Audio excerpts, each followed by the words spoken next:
Coucou tout le monde, j'espère que vous allez bien. J'espère que tout le monde va bien et bienvenue encore dans une semaine avec moi. Je suis vraiment contente de vous avoir encore cette semaine et voilà quoi, j'espère que vous allez bien.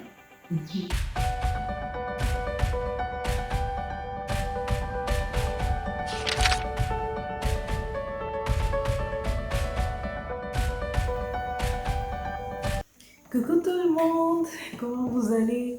J'espère que vous allez bien et tout et que vous vous portez bien. Je suis tellement contente d'être encore avec vous cette semaine et je suis vraiment heureuse et tout d'être là.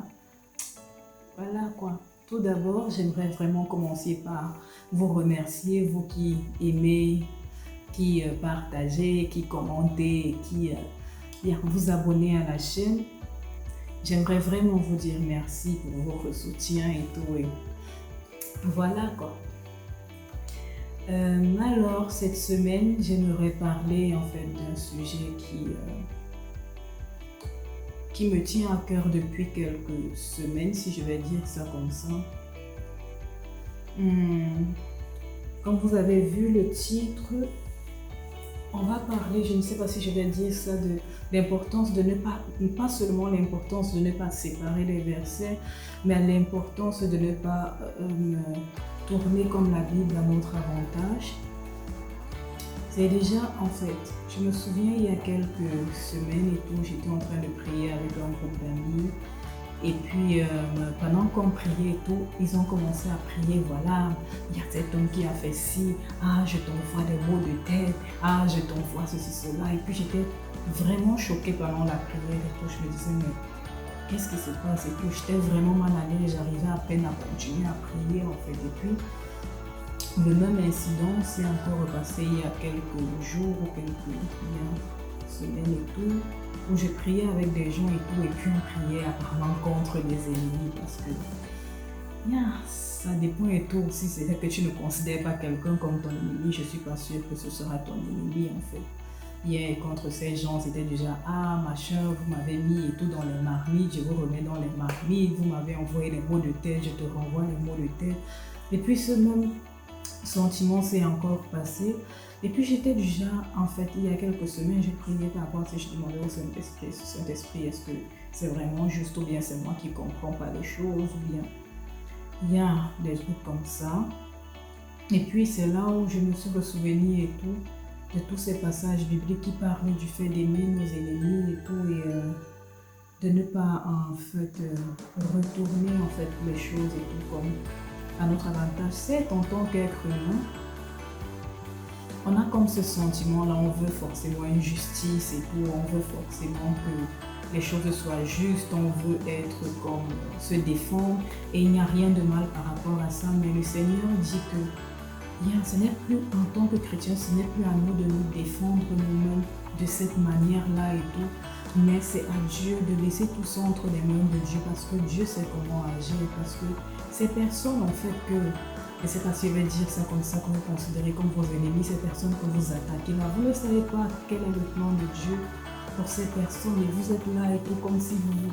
C'est pas si je vais dire, vous vous détruisez, vous vous déchirez entre vous. C'est pas une guerre en fait. C'est genre, machin, je t'envoie les mots de tête, toi tu m'envoies et tout. Et puis c'est pas une guerre. Même si ces gens, ce sont des non-chrétiens et tout, c'est pas une guerre. Imaginez Paul et tout, avant de devenir ce qu'il était, c'était un très grand persécuteur de l'Église. Imaginez si l'Église avait vraiment réussi à le tuer et tout avant ça. C'est qu'il n'y aurait pas eu Paul, peut-être il y aurait eu certainement quelqu'un d'autre. Mais imaginez la grâce que le Seigneur nous a donnée à nous. On doit être capable comme d'étendre cette grâce-là aussi à d'autres personnes. Regardez comme cette parole dans Matthieu 5,44 qui dit, parce que j'aime toujours m'appuyer sur les versets bibliques pour parler, qui dit, eh bien, moi je vous dis, donc commençons à 43. Vous avez entendu qu'il a été dit, tu dois aimer ton prochain et haïr ton ennemi. Eh bien, moi je vous dis, aimez vos ennemis et priez pour ceux qui vous persécutent. Ainsi vous deviendrez les fils de votre Père qui est dans les cieux. car il fait lever son soleil aussi sur les méchants que sur les bons. Il fait pleuvoir sur ceux qui sont fidèles comme sur ceux qui ne le sont pas. Si vous aimez seulement ceux qui vous aiment, pourquoi vous attendez vous attendre à recevoir une récompense de Dieu? Même les collecteurs d'impôts en font autant. Si vous ne saluez que vos frères, faites-vous quelque chose d'extraordinaire? Même les païens en font autant. Soyez donc parfaits, tout comme votre Père qui est au ciel est parfait. En fait, là, il est en train de dire, imaginez, si vous n'aimez que ces personnes-là qui vous font du bien, à côté, comment est-ce que vous êtes différent en fait des non-chrétiens? Si vous passez votre temps à détester, à essayer de détruire et envoyer le feu, les missiles et tout sur ces gens-là que vous n'aimez pas, comment est-ce que vous allez montrer en fait que vous êtes le sel de la terre? Comment vous allez montrer que vous êtes la lumière du monde en fait si vous vous comportez comme le monde en fait? Et c'est assez en fait que le Seigneur en fait nous appelle. Et puis vraiment comme ce truc dans Romains 12 qui dit ne vous laissez pas gagner par le mal, mais essayez d'être vainqueur du mal par le bien. C'est en fait aussi de ça dont il s'agit et tout. Essayez de pardonner, faites du bien à ceux qui vous font du mal.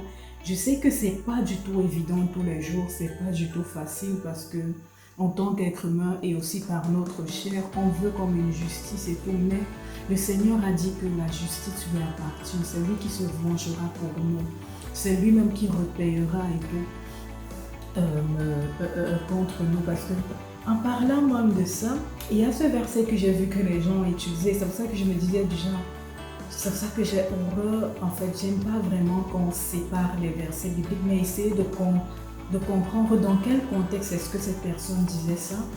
Donc, je reviens en fait à 2 Thessaloniciens 1. On va commencer à partir du verset 5. Voilà.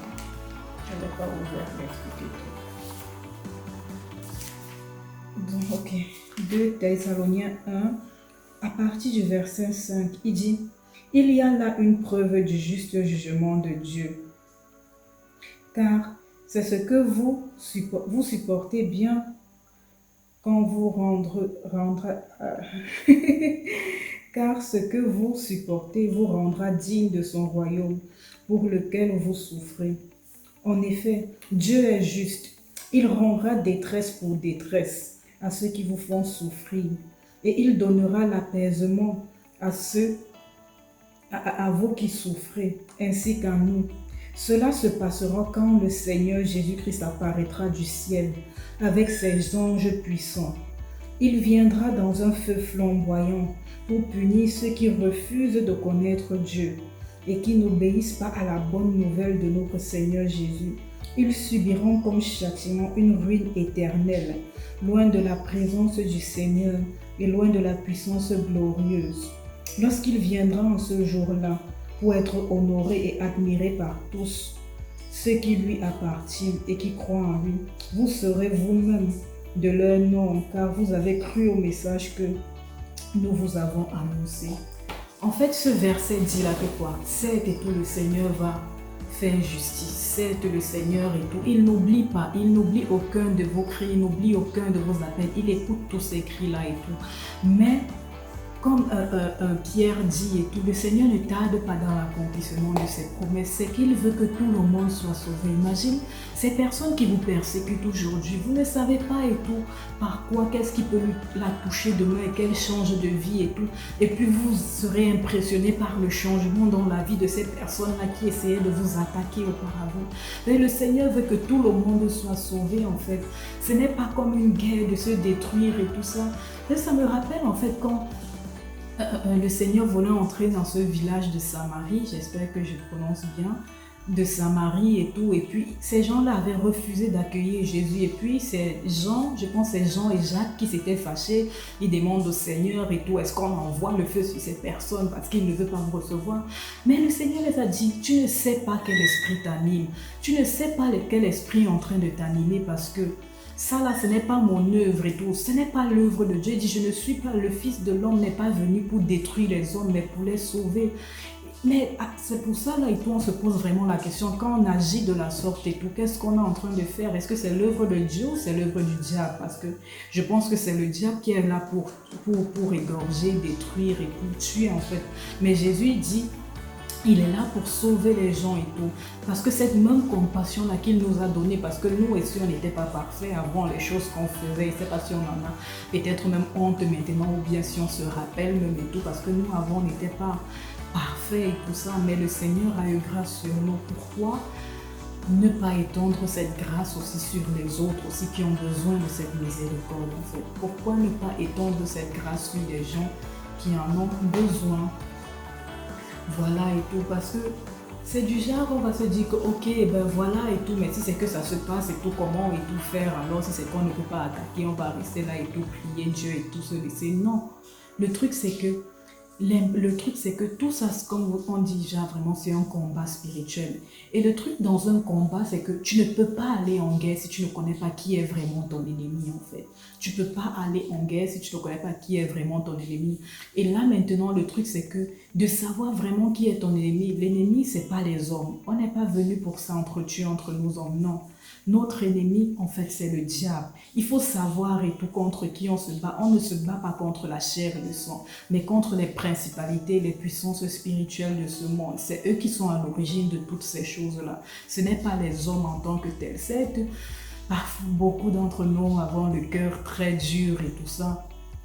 Mais ce n'est pas contre nous que nous nous battons, c'est pas entre nous que nous nous battons, mais contre cette puissance-là. C'est eux qui sont à l'origine de ça. C'est pour ça que Paul dit que les armes que nous utilisons, ils sont puissants, ils sont spirituels, ce ne sont pas les armes charnelles et tout. On ne va pas se lancer des pierres, se lancer des cailloux et tout.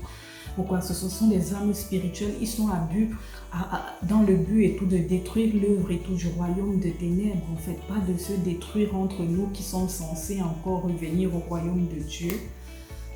Donc voilà et tout la première partie du message que je voulais donner. Et la deuxième partie du message, en fait, c'est quoi? J'ai beaucoup entendu ça du genre, voilà, c'est comme ça que je suis, ou bien, voilà, et tout, je ne suis pas parfaite, et puis, bah voilà, c'est normal et tout. Je vais dire, certes, oui, on n'est tous pas parfaits et tout, mais on tend tous vers la perfection parce que Dieu a dit qu'on est censé en fait évoluer de gloire en gloire. On est censé de passer de gloire en gloire. Et le fait de se dire voilà, c'est ok au tout, c'est ok si je ne suis pas parfaite et tout, ça peut comme nous mettre dans un sens où on devient comme laxiste, où on devient comme satisfait de cette condition d'imperfection là. Mais pourtant ce n'est pas le but. Voilà et tout dans Matthieu 5, c'est quoi, c'était combien? Dans 48, il dit soyez parfaits comme votre Père est parfait. Donc, il nous invite en fait à tout le temps comme nous améliorer et tout, mais ne pas comme se mettre et toute cette pression ou cette autocondamnation quand les choses vont mal. Je vais dire que c'était assez difficile pour moi parce que déjà ayant un caractère de perfectionniste et tout, quand les choses, j'ai tendance à vouloir que les choses soient vraiment parfaites. Et quand ce n'est pas vraiment parfait, c'est un peu difficile à gérer, mais vraiment le Seigneur nous aide en sachant que même si c'est pas parfait maintenant, on vit par la grâce de Dieu, du genre la grâce de Dieu nous suffit en fait, la grâce de Dieu nous aide à avancer, mais qu'on ne soit pas en fait satisfait de la condition où on est, mais sachant qu'on est toujours en train d'avancer quelque part et tout. Voilà et tout le message que je voulais vraiment partager avec vous cette semaine, de vraiment soyez bénis et tout. Passez une bonne semaine.